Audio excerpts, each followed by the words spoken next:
Bismillahirrahmanirrahim. Assalamualaikum warahmatullahi wabarakatuh. Hari ini saya berada di Masjid Agung Surakarta. Jadi, Masjid Agung Surakarta merupakan salah satu masjid tertua dan paling bersejarah di kota Solo.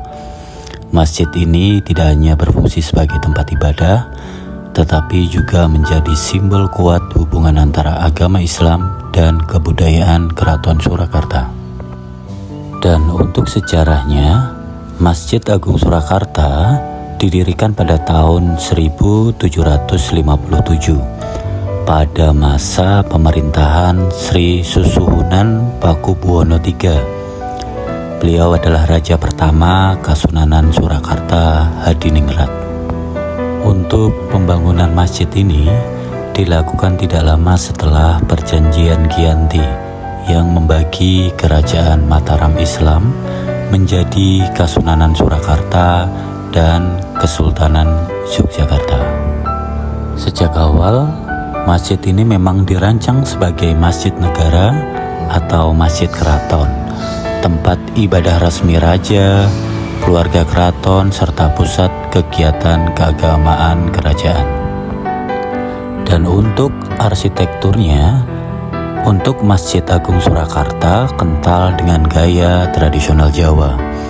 Perialnya atap berbentuk tajuk tumpung tiga, ciri khas dari Masjid Jawa, tanpa kubah besar seperti Masjid Timur Tengah ya.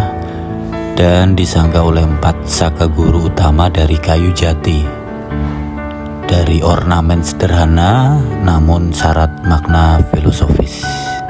Dan saya ingin membahas secara fungsi sosial dan keagamaan berdirinya Masjid Agung Surakarta.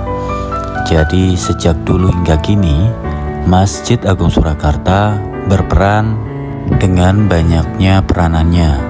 Salah satunya, untuk masjid ini adalah pusat ibadah utama umat Islam di lingkungan keraton, terus tempat penyelenggaraan upacara grebek maulud, terus ada grebek syawal dan grebek besar. Dan untuk pusat dakwah, pengajian dan pendidikan keislaman, dan di sini ruang pertemuan antara ulama dan pihak keraton. Masjid Agung Surakarta mencerminkan perpaduan harmonis antara Islam dan budaya Jawa. Di sini terdapat banyak unsur, tradisi, tata krama, serta simbol-simbol Jawa. Dan inilah contoh nyata akulturasi budaya di Nusantara.